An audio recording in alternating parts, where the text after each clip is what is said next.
Hello students, अगर आप हमारे इस चैनल आरबीएस फिजिक्स पर पहली बार आए हैं तो सब्सक्राइब करना ना भूलें, बेल आइकन दबाएं, ऑल करें, जिससे कि हमारे वीडियो के अपलोड होते ही इसके नोटिफिकेशंस आपको मिल जाएं। गुरुत्वाकर्षण हम लोग पढ़ रहे हैं। गुरुत्वाकर्षण में हम लोगों ने केपलर के नियम पढ़े। कोई भी ग्रह सूर्य के चारों ओर जिन नियमों के हिसाब से चक्कर लगाता है उसके लिए केपलर ने नियम दिए थे। जिसमें पहला नियम था कि कोई भी ग्रह दीर्घवृत्तीय मार्ग पर चक्कर लगाएगा। ये हम लोगों ने जो पहला वीडियो था उसमें हम लोगों ने पढ़ा। तो पहला तो ये है कि दीर्घवृत्तीय मार्ग पर चक्कर लगाएगा। दूसरा हम लोगों ने ये पढ़ा है कि जो ग्रह है वो उसको सूर्य से मिलाने वाली रेखा निश्चित समय में निश्चित क्षेत्रफल तय करती है। हमें कह सकते हैं कि उसका क्षेत्रीय वेग स्थिर रहता है।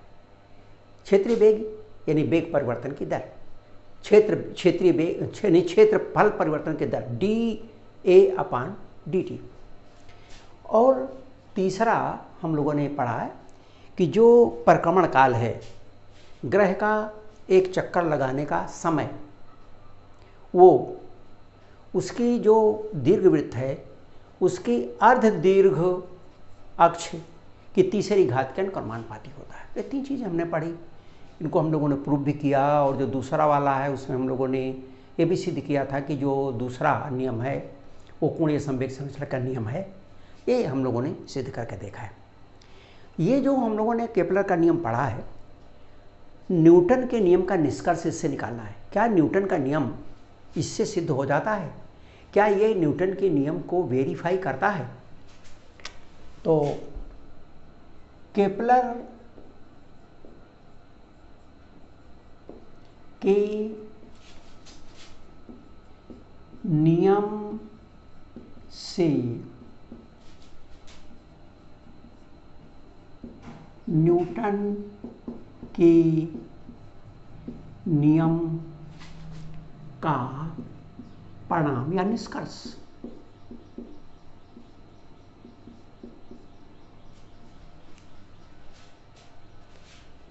केपलर के नियम से न्यूटन के नियम का निष्कर्ष। केपलर के नियम से न्यूटन के नियम का निष्कर्ष। अब यहां देखें, वैसे तो हम लोगों ने देखा कि जो ग्रह है वो दीर्घवृत्तीय मार्ग पर सूर्य का चक्कर लगाता है, लेकिन बुध और जो 9वां ग्रह जिसको कि हम लोगों ने अब ग्रह से छोड़ दिया है, प्लूटो, इनके जो मार्ग हैं वो तो पूर्णतः दीर्घवृत्ताकार हैं। बाकी के जो ग्रह हैं उनके मार्ग सामान्यतः वृत्ताकार हैं। बिल्कुल वृत्ताकार नहीं है तो भी कुछ वृत्ताकार हैं, यानी उनको हम वृत्तीय मार्ग मान सकते हैं। तो ग्रहों के मार्ग को वृत्ताकार लेने पर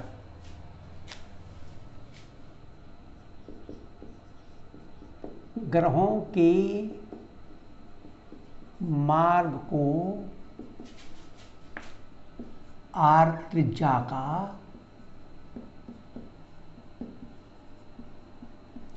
वृत्ताकार मार्ग लेने पर, अगर हमने वृत्ताकार मार्ग ले लिया, ये आपका सूर्य है,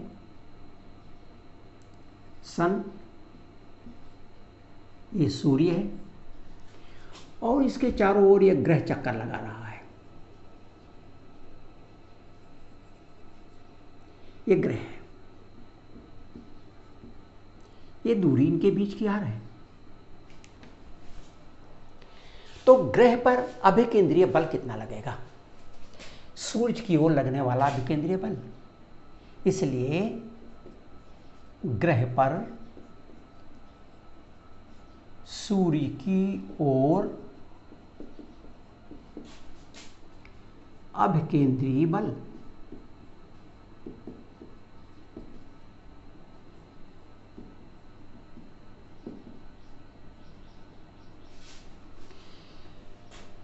ये हुआ ग्रह का द्रव्यमान,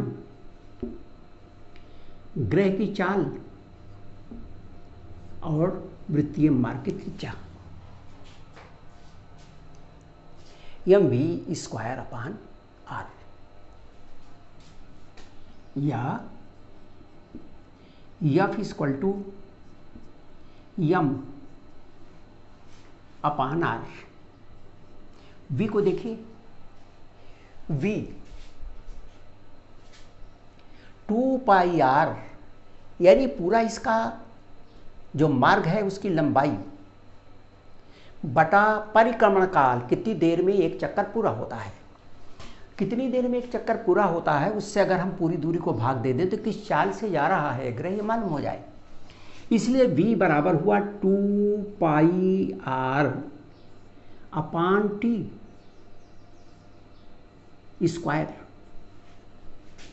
या F = m/4π²r/t²।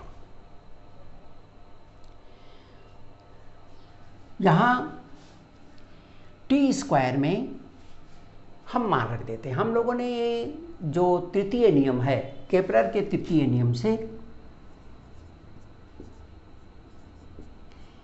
केपलर की तृतीय नियम से t² स्थिरांक के r⁻³ परिक्रमण काल का वर्ग त्रिज्या की तीसरी घात के अनुक्रमानुपाती होता है। अगर वो हम दीर्घवृत्तीय मार्ग हो तो अर्ध दीर्घ अक्ष की तीसरी घात के अनुक्रमानुपाती होता है। अगर वृत्ताकार होगा तो फिर त्रिज्या की तीसरी घात हो जाएगी। हमने यहां रख दिया, और इसीलिए ग्रह पर बल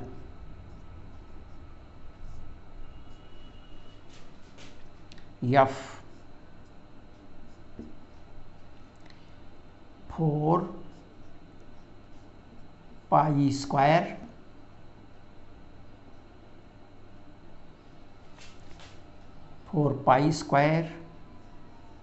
m/r²/r⁻³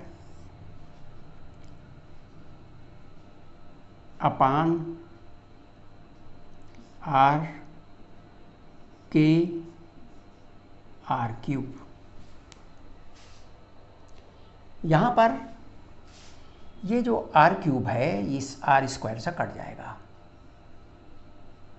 यहाँ केवल r बचेगा और यहाँ r बचेगा।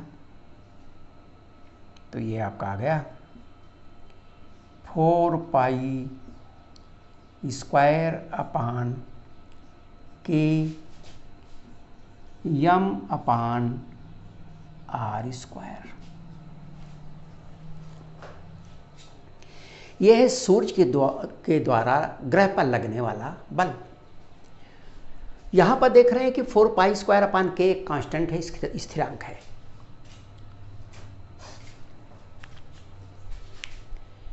अतः सूर्य द्वारा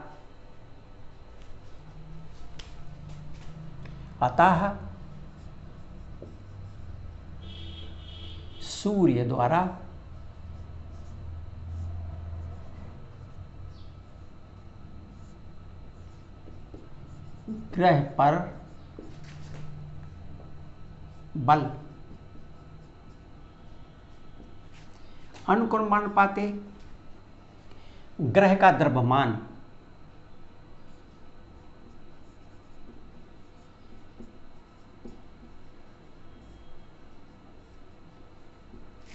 m तथा व्युत्क्रमानुपाते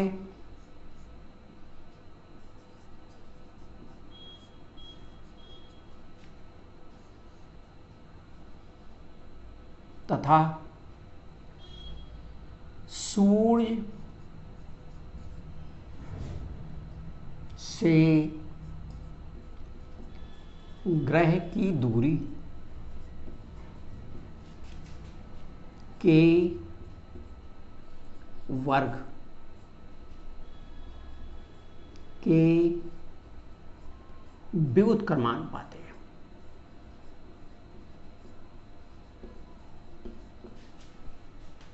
यानी व्युत्क्रमानुपाती 1/r²।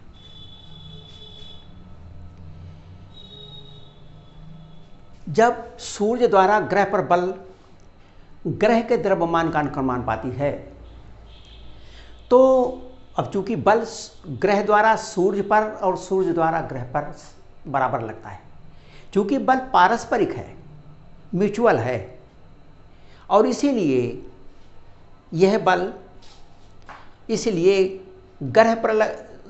ग्रह द्वारा सूर्य पर लगने वाला बल F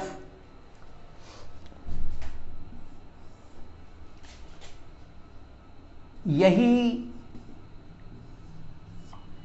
बल सूर्य पर भी लगता है। यही बल सूर्य पर भी लगता है, क्योंकि म्यूचुअल है। जितना बल ग्रह सूर्य पर लगाएगा उतना ही बल सूर्य ग्रह पर भी लगाएगा, क्योंकि जो बल है आकर्षण का बल वो दोनों पर बराबर लगता है। यही बल सूर्य पर भी लगता है, क्योंकि बल पारस्परिक है।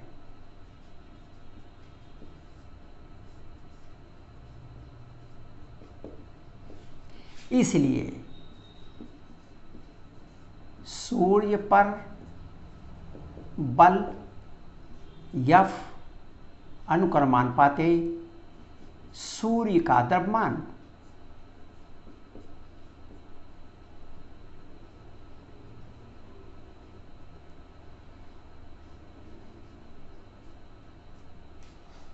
द्रव्यमान नियम,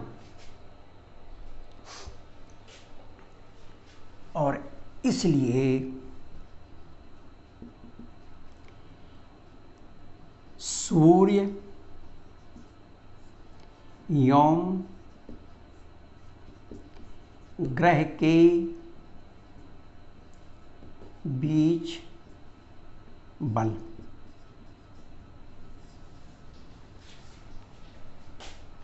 F अनुक्रमानुपाती m/r²।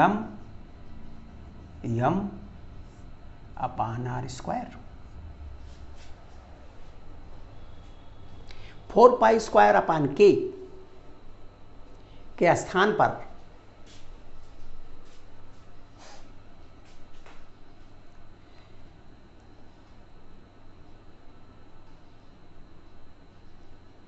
4π² बराबर g रखने पर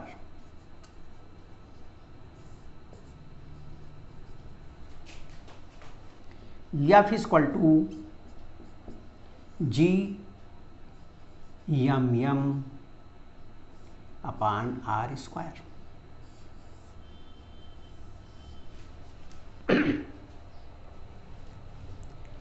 यही न्यूटन का गुरुत्वाकर्षण का नियम है। यही न्यूटन का गुरुत्वाकर्षण का नियम है। तो हमने केपलर के नियम को लेकर के, केपलर के तृतीय नियम को आधार बनाकर और न्यूटन के नियम को हमने प्राप्त कर लिया। यही न्यूटन का नियम है।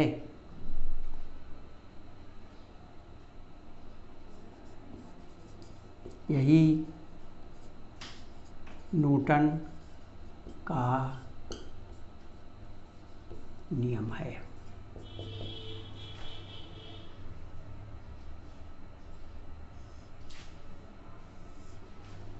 यही न्यूटन का नियम है।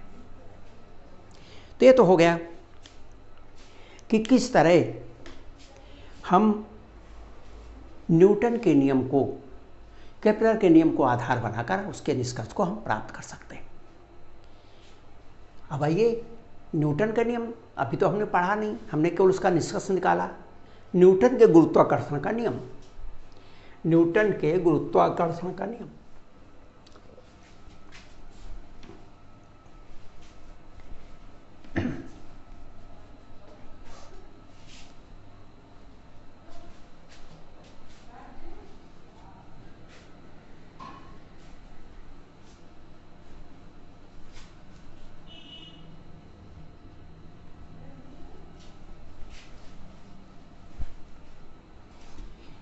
न्यूटन के गुरुत्वाकर्षण का नियम।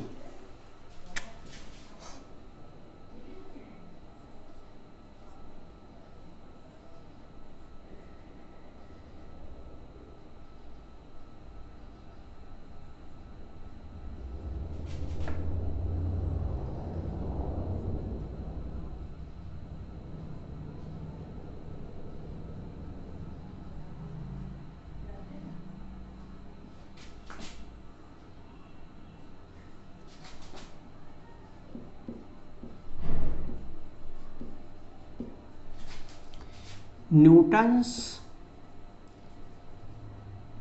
Law of gravitation.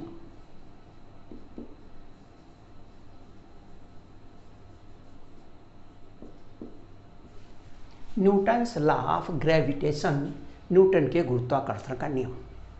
अब न्यूटन के गुरुत्वाकर्षण का नियम यह है कि किन्हीं भी दो पिंडों के बीच, कोई भी दो पिंड हैं, दो कण हैं, तो किन्हीं भी दो कणों या दो पिंडों के बीच कार्य करने वाला गुरुत्वाकर्षण बल। पहली चीज़ तो ये कि न्यूटन ने बताया कि जितने भी कण हैं ब्रह्मांड के, जितने भी द्रव्यमान वाले कण हैं, जिनमें द्रव्यमान है यानी द्रव्यात्मक कण जितने भी हैं, उन सब के बीच आकर्षण बल कार्य करता है। हम उसे गुरुत्वाकर्षण बल कहते हैं। यानी गुरुत्वाकर्षण का बल जो है वो सभी द्रव्यात्मक कणों के बीच कार्य करता है। सभी द्रव्यात्मक जिनका द्रव्यमान है,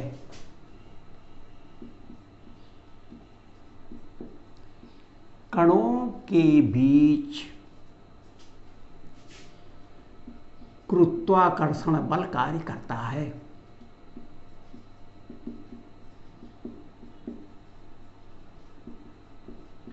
यानी जो गुरुत्वाकर्षण बल है वही काम करेगा जहां द्रव्यमान होगा। हम कह सकते हैं कि यह बल द्रव्यमान के कारण लगता है। यह द्रव्यमान नहीं होगा तो गुरुत्वाकर्षण का बल भी नहीं होगा। तो द्रव्यात्मक जितने भी कण हैं उनके बीच में गुरुत्वाकर्षण बल लगता है, ये न्यूटन ने बताया। अब ये गुरुत्वाकर्षण बल जो कणों के बीच लगता है, ये किस नियम के हिसाब से लगता है, कैसे कार्य करता है? तो द्रव्यात्मक कणों के बीच या दो पिंडों के बीच गुरुत्वाकर्षण बल का क्या नियम है, उसे ही हम न्यूटन का गुरुत्वाकर्षण का नियम कहते हैं। तो न्यूटन के अनुसार किन्हीं भी दो कणों के बीच कार्य करने वाला गुरुत्वाकर्षण बल किन्हीं भी दो कणों के बीच कार्य करने वाला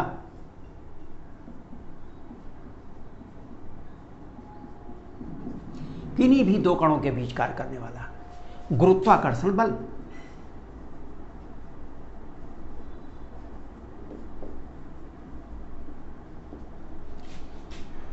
नंबर 1, हमारे पास दो पिंड है, दो पिंड है हमारे पास। ये दो कण हैं जिनके बीच की दूरी r है। इनके द्रव्यमान m1 और m2 है।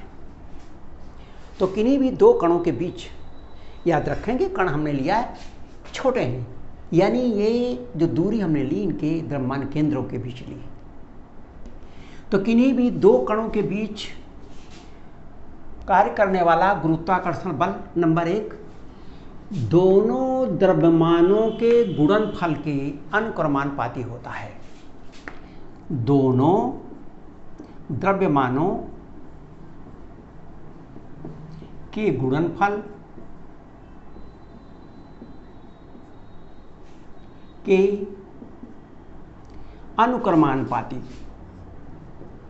अनुक्रमानुपाती होता है। दोनों द्रव्यमानों के गुणनफल के अनुक्रमानुपाती होता, अर्थात गुरुत्वाकर्षण बल F अनुक्रमानुपाते दोनों के द्रव्यमान m1 और m2 हैं। चाहे ये बढ़ेगा तो भी ये बढ़ जाएगा, ये बढ़ेगा तो भी ये बढ़ जाएगा। तो दोनों के गुणनफल के अनुक्रमानुपाती हैं, इनका गुणा इसके अनुक्रमानुपाती है। द्रव्यमान बढ़ेगा तो उनके बीच का लगने वाला बल भी बढ़ जाएगा। छोटी वस्तुओं के बीच गुरुत्वाकर्षण बल कम लगेगा, आकर्षण का बल कम लगेगा। बड़ी वस्तुओं के बीच गुरुत्वाकर्षण बल अधिक लगेगा। यही कारण है कि चंद्रमा और पृथ्वी के बीच इतना गुरुत्वाकर्षण बल लगता है कि चंद्रमा उसी गुरुत्वाकर्षण बल के कारण पृथ्वी का चक्कर लगाती है। सूरज और पृथ्वी के बीच गुरुत्वाकर्षण बल इतना अधिक है कि पृथ्वी सूरज का चक्कर उसी गुरुत्वाकर्षण बल के कारण लगाती है। लेकिन छोटी छोटी वस्तुओं के बीच, हमारे और स्पिन के बीच में इतना कम बल है कि जिसका अनुभव भी हम नहीं कर पाते। इसका कारण यह है कि जब द्रव्यमान कम होता है तो बल भी कम लगता है।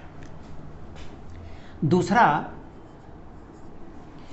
दूरी जितनी अधिक होगी बल उतना ही कम हो जाएगा, दूरी जितनी ही कम हो जाएगी बल उतना ही अधिक होगा। लेकिन वो दूरी पर नहीं, दूरी के वर्ग के अनुक्रमानुपाती होता है। दोनों कणों के बीच की दूरी के वर्ग के व्युत्क्रमानुपाती होता है। व्युत्क्रमानुपाती, व्युत्क्रमानुपाती का मतलब उल्टा, एक बढ़ेगा तो दूसरा घटेगा। अर्थात F अनुक्रमानुपाती 1/, दूरी का वर्ग, ये बढ़ जाएगा, 2 गुना हो गया तो इसका मान 1/4 हो जाएगा, क्योंकि 2 का वर्ग करेंगे तो 1/4 आएगा। अगर ये 3 गुना हो जाए तो 3 का वर्ग 9, और नीचे है ये तो 1/9 हो जाएगा। तो इसलिए दोनों कणों के बीच की दूरी के वर्ग के व्युत्क्रमानुपाती होता है, उल्टा होता है। अतः गुरुत्वाकर्षण बल F अनुक्रमानुपाती m1 m2 अपान r², और या F = एक स्थिरांक G, capital G, m1 m2 अपान r²।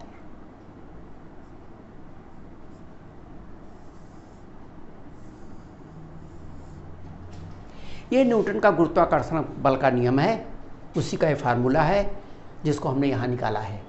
यहाँ m1 m2 ना लेकर एक कैपिटल M लिया, एक छोटा m लिया है, यहाँ पर हमने m1 m2 लिया है वही चीज। यहाँ पर G एक स्थिरांक है, यहाँ पर G एक स्थिरांक है जिसे न्यूटन का सार्वत्रिक गुरुत्वाकर्षण स्थिरांक कहते हैं।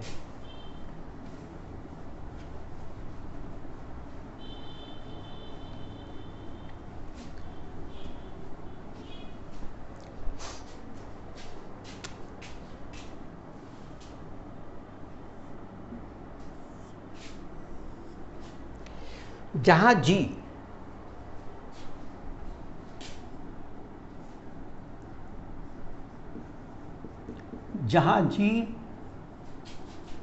स्थिरांक है,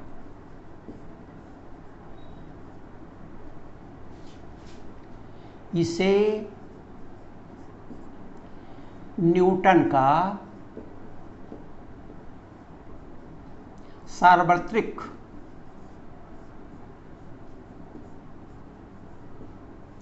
गुरुत्वाकर्षण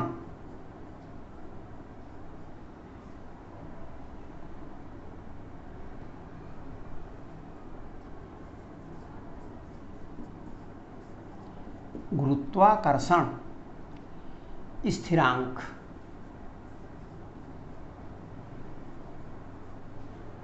यानी Newton's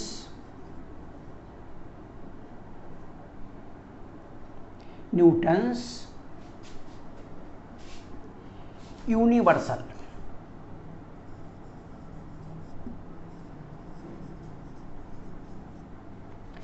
Newton's universal gravitational constant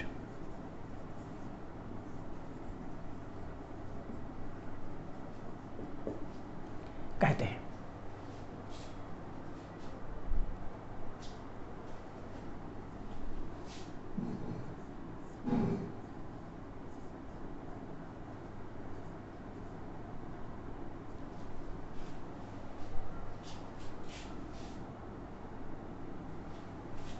ये तो हो गया इस स्थिरांक के बारे में। अब स्थिरांक का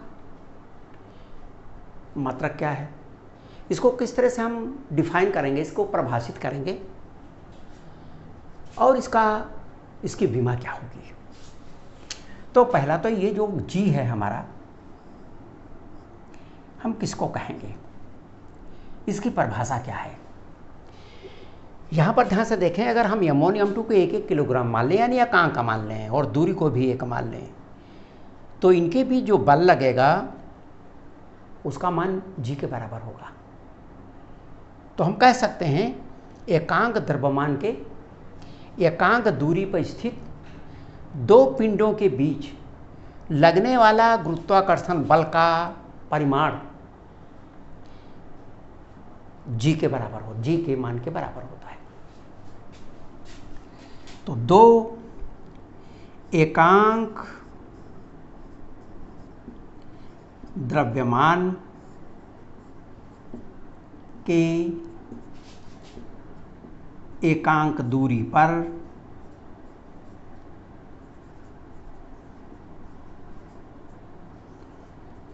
स्थित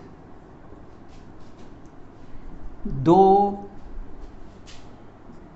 पिंडों के बीच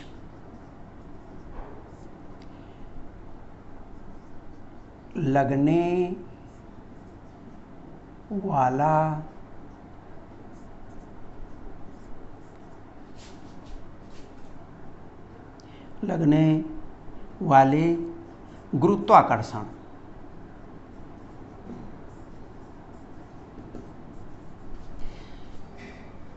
एकांक दूरी पर स्थिर हों और एकांक द्रव्यमान हों, 1-1 किलोग्राम के हों, 1 मीटर दूर रखे हों। तो अगर 1-1 किलोग्राम के हैं तो ये 1 हो जाएगा, 1 मीटर दूर पर है ये भी 1 हो जाएगा। तो जो भी बल लगेगा उनके बीच वो जी के बराबर हो गया। यहाँ ये तो 1-1 हो गए। तो एकांक द्रव्यमान के एकांक दूरी पर स्थित दो पिंडों के बीच लगने वाले गुरुत्वाकर्षण बल का परिमाण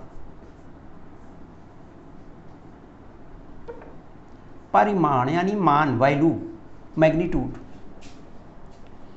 जी के मान के बराबर होता है, जी के परिमाण के बराबर होता है।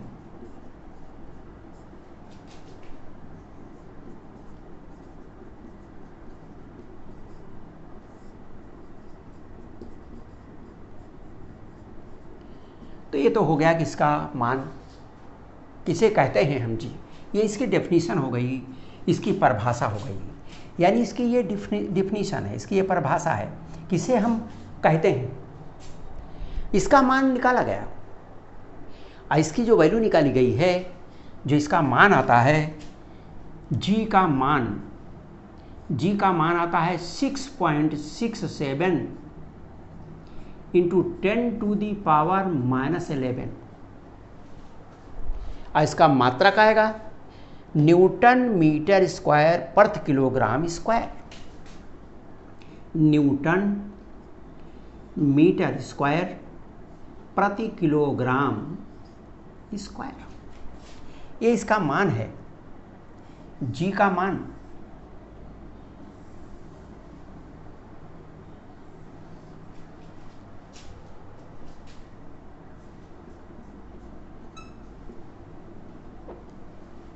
ये तो हो गया जी की वैल्यू कितनी होगी, इसकी विमा कितनी होगी। विमा, हम इसकी विमा भी देख लेते हैं।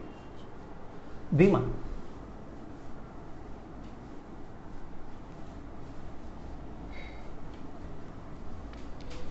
जी की विमा निकालने के लिए इस फार्मूले का इस्तेमाल करें तो G equal to F R square upon m1 m2, इसका हो जाएगा न्यूटन, इसका हो जाएगा मीटर स्क्वायर, इसका हो जाएगा किलोग्राम और 2 बार है तो स्क्वायर।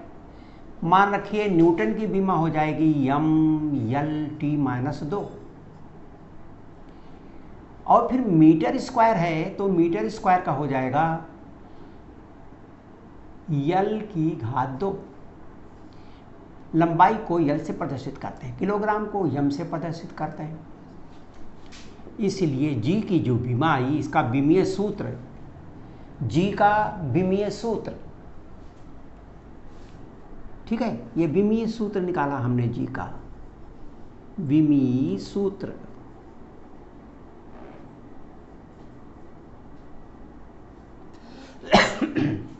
ये बराबर आ जाएगा, यहाँ m स्क्वायर से एक m कट जाएगा, नीचे m बचेगा, ऊपर ले जाएंगे तो m की घात -1 आएगी। यहाँ 2 है, यहाँ 1 है, कट गया तो यहाँ 1 रहा। हम नीचे नहीं लिखते, जब भी विमीय सूत्र लिखते हैं हमेशा ऊपर ही लिखते हैं, नीचे से ऊपर ले जाएंगे तो इसकी घात -1, L की घात 1 यहाँ, 2 यहाँ, तो L की घात 3, T की घात -2। ये है हमारा इसका विमीय सूत्र।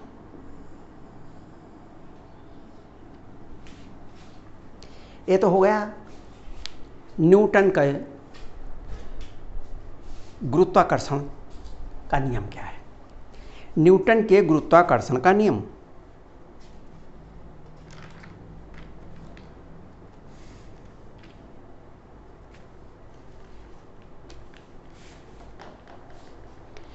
अब कभी कभी तो ये रहता है कि जो गुरुत्वाकर्षण बल, चूँकि G का मान बहुत ही कम है, 10⁻⁻11 है, तो गुरुत्वाकर्षण बल बहुत ही कम है, उन्हीं पिंडों को के बीच अगर कोई आवेशित कण हो और उनके द्रव्यमान भी है, आवेश भी उन पे है, तो उनके बीच विद्युतीय बल भी लगेगा और गुरुत्वीय बल भी लगेगा।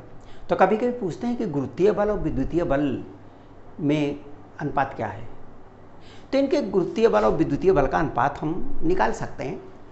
सुविधा के लिए हमने 2 कण ले लिए जिन पर आवेश भी हो, तो वो 2 कण हमने इलेक्ट्रॉन्स ले लिए। मान लिया हमने इलेक्ट्रॉन ले लिए और इलेक्ट्रॉन को लेकर हम विद्युतीय और गुरुत्वीय बलों के बीच की तुलना निकालते हैं। तो गुरुत्वीय बल और विद्युतीय बल की तुलना करने के लिए हमने 2 इलेक्ट्रॉन्स ले लिए। जो इलेक्ट्रॉन्स मान लिया किसी भी दूरी r पर हैं,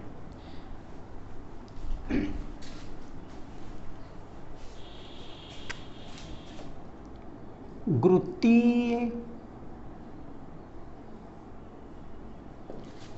एवं विद्युतीय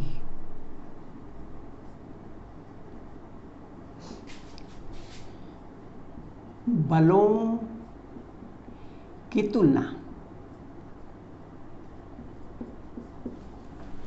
ये इलेक्ट्रॉन्स हैं, इनके बीच की दूरी r है। द्रव्यमान m1 ये आपका इलेक्ट्रॉन का द्रव्यमान 9.1 × 10⁻³ m2 का मान भी वही होगा, 9.1 × 10⁻³ किलोग्राम।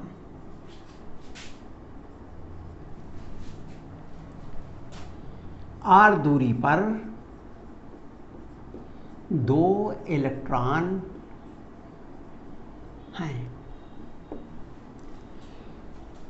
ये तो हुआ इनका मास, इनका आवेश कितना होगा, Q1 1.6 10⁻⁻19 कूलम। इस पर भी वही होगा क्योंकि ये भी वही है, इलेक्ट्रॉन ही है, 1.6 10⁻⁻19 कूलम। अब आइए हम निकालते हैं। गुरुत्वीय बल दो इलेक्ट्रॉनों के बीच गुरुत्वीय बल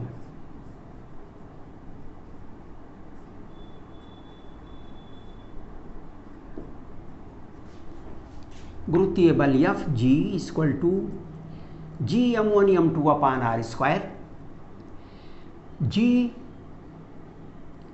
m1 m2 upon R square, जो बराबर हो जाएगा 6.67 10 टू दी पावर -11 9.1 इंटू 31 और 9.1 इंटू 31 अपान दूरी are square.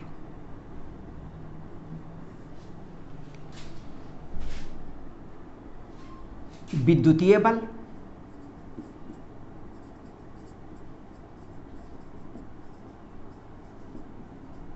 F E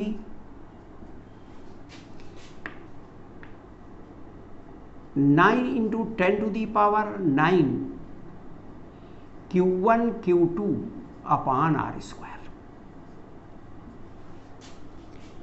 9 10 to the power 9 1.6 into 10 to the power -19 1.6 into 10 to the power -19 upon R square. ये दूसरा है।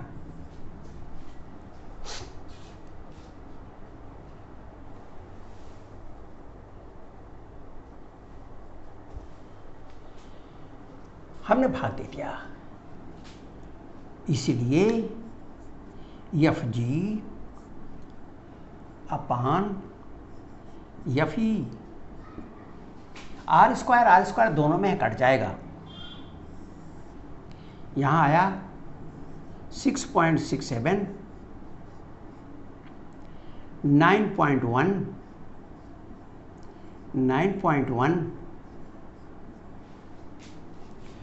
11 और 31 ये जुड़ जाएंगे। 31 दूना 62 और 11 73 10 टू दी पावर -73। ये ऊपर वाला हो गया। नीचे वाला 9 1.6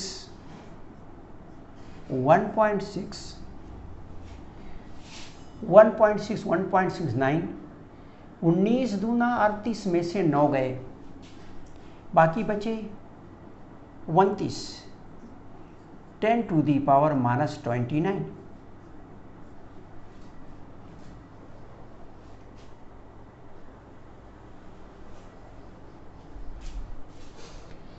अब इसको अगर हम हल करें तो अब ध्यान से देखें तो ये हो जाएगा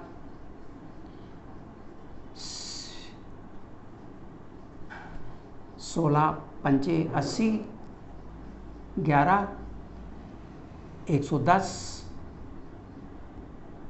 16 सत्ते 112 लगभग 5.7 आएगा।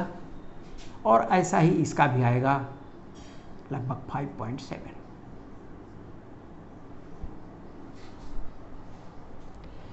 ये इससे अगर काटेंगे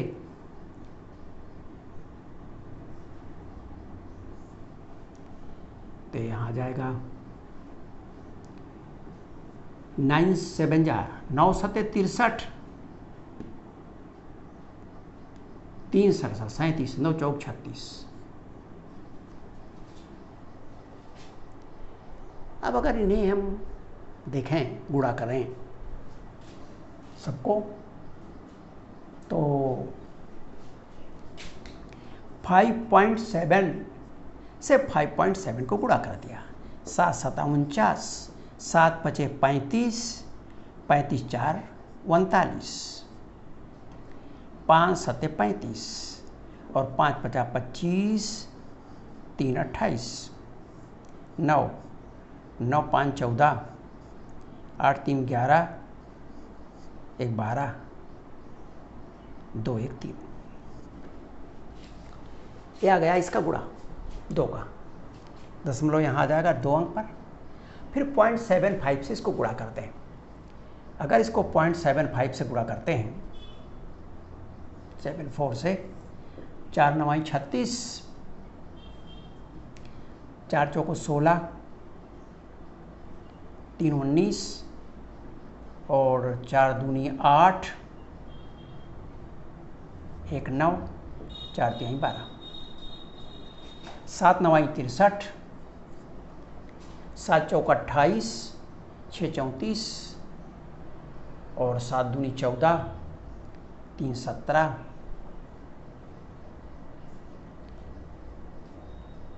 और 7 3 21 1 22।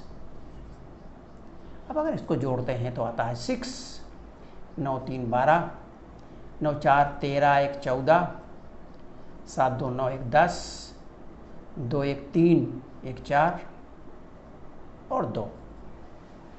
तो इसके 1 2 3 4, 1 2 3 4, 24.04, यानी ये आपका आता है 24.04 या 24.0 इंटू 10 टू दी पावर, आप इसको घटा दें, -73 ऊपर है और 29 को घटाया, 13 में से 9 गए 4 और 6 में से 2 गए 4, 44। तो अगर इसको घटा के देखें तो ये आपका आता है 10 to the power -44, 10 to the power -44, ये 24 है। हम इसको लिखते हैं इस रूप में 2.4 equal to 10 to the power -43। इसका मतलब FG और FE का जो अनुपात आता है वो 10 टू दी पावर -43 आता है। ये इनका अनुपात है गुरुत्वीय और विद्युतीय बलों का। यानी जो गुरुत्वीय बल है वो विद्युतीय बल का 10 टू दी पावर -43 टाइम्स है। या हमें कह सकते हैं इसका उल्टा कर दें तो विद्युतीय बल इसका 10 की घात 43 गुना। कितना बड़ा अंतर है विद्युतीय बल और गुरुत्वीय बल में।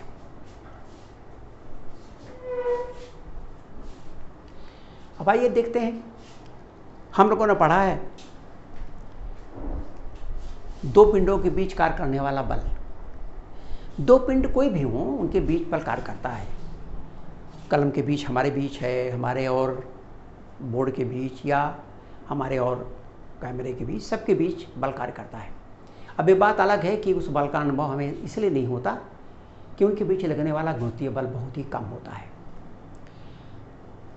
हम पृथ्वी के गुरुत्वीय क्षेत्र में हैं तो हमारे और पृथ्वी के बीच भी बल लगता है। तो इसलिए गुरुत्वाकर्षण बल तो सभी पिंडों के बीच कार्य करेगा, हमारे और इस कलम के बीच, इस बोर्ड के बीच और हमारे और पृथ्वी के बीच।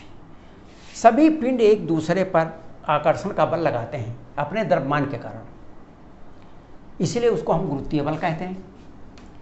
तो गुरुत्वीय बल या गुरुत्वाकर्षण बल और गुरुत्व में क्या अंतर है? तो एक शब्द आता है जिसे हम कहते हैं गुरुत्व। गुरुत्व, ग्रेविटी।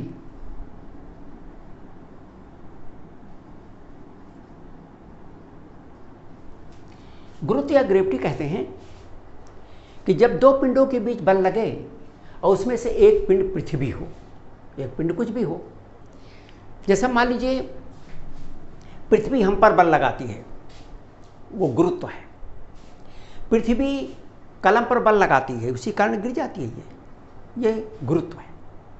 तो पृथ्वी किसी भी वस्तु पर जो बल लगाती है तो हम उसे गुरुत्व कहते हैं। तो दो पिंडों में यदि एक पृथ्वी हो तो गुरुत्वाकर्षण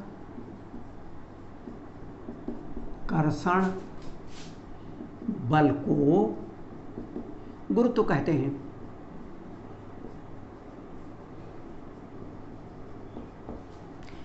तो गुरुत्वाकर्षण बल को गुरुत्व कहते हैं।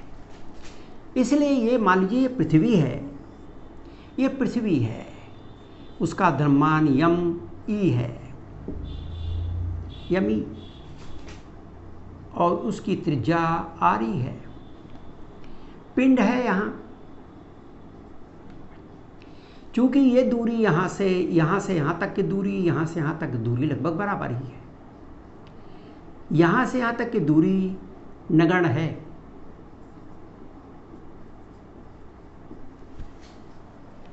इसको हम बिल्कुल नगण्य दूरी मान लेते हैं। हाई है इसकी तुलना में, जितनी इसकी त्रिज्या उसकी तुलना में नगण्य है, तो हम मान लेते हैं कि ये पृथ्वी के ऊपर ही है। इसलिए गुरुत्व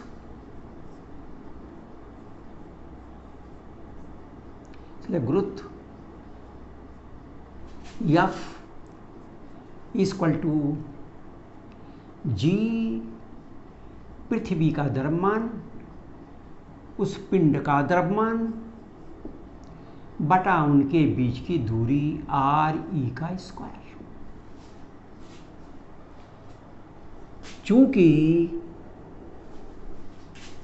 चूंकि पिंड पृथ्वी के धरातल के निकट है,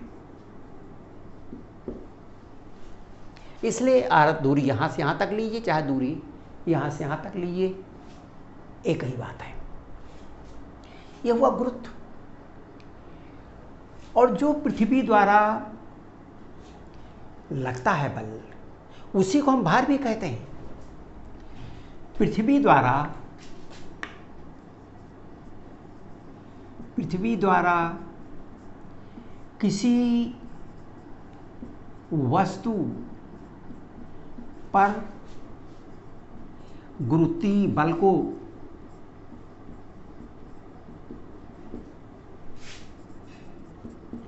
उस वस्तु का भार भी कहते हैं।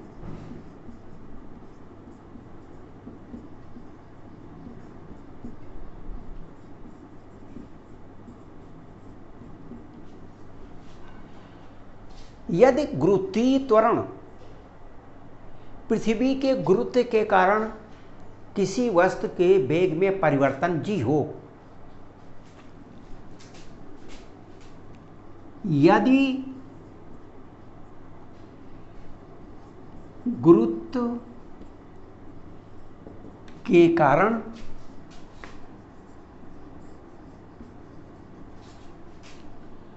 वस्तु के वेग में परिवर्तन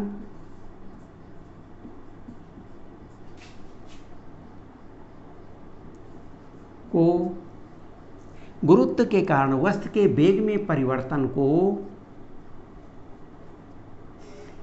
गुरुत्वीय त्वरण कहते हैं।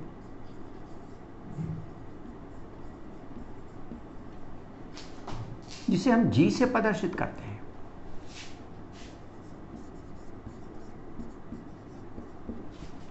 और इसीलिए वस्तु का भार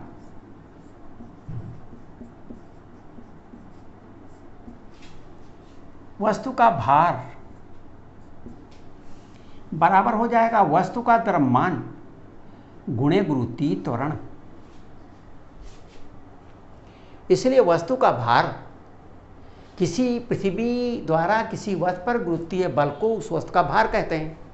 अब गुरुत्व के कारण वस्तु के वेग में परिवर्तन को गुरुत्वीय त्वरण कहते हैं।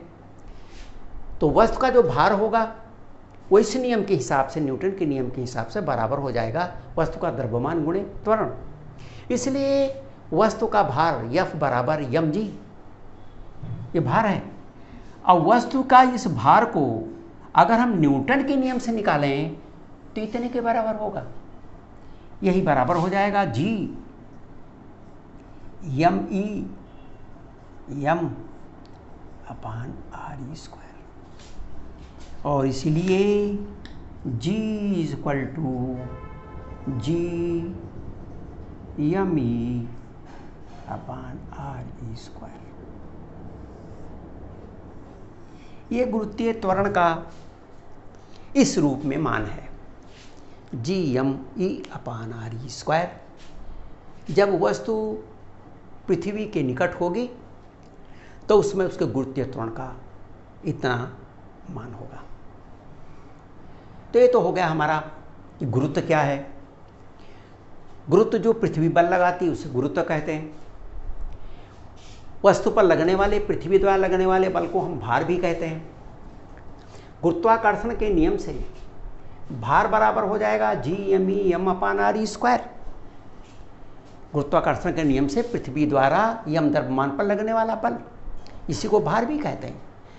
और अगर हमको गुरुत्वाकर्षीय त्वरण मालूम हो तो भार को हम इस तरह भी दिखा सकते हैं, बल द्रव्यमान गुणे त्वरण बराबर बल। तो द्रव्यमान गुणे त्वरण बराबर भी बल होता है और न्यूटन के नियम से इतना भी बराबर बल होता है दो पिंडों के बीच। इसका मतलब ये दोनों बल एक ही हैं। ये भी पृथ्वी का भार है, ये भी पृथ्वी का भार, पृथ्वी द्वारा लगने वाला गुरुत्वाकर्षण बल यानी वस्तु का ये भी भार है, वस्तु का ये भी भार है, हम कह सकते हैं ये गुरुत्व है। और इसीलिए अगर यम से यम कट जाएगा तो जो गुरुत्वीय त्वरण है पृथ्वी के निकट, क्योंकि हमने पृथ्वी के निकट माना है, ये दूरी नगण्य मान ली है, तो पृथ्वी के निकट गुरुत्वीय त्वरण का मान बराबर होगा G m e upon r square. तो ये हो गया हमारा गुरुत्व के बारे में, भार के बारे में। तो बस आज इतना ही। वीडियो देखने के लिए बहुत बहुत धन्यवाद। यदि इस चैप्टर में किसी भी प्रकार का डाउट होता है तो आप हमारे कमेंट सेक्शन अथवा हमारे सोशल साइट्स पर जाकर पूछ सकते हैं, जिसका लिंक हमारे डिस्क्रिप्शन पर दिया हो।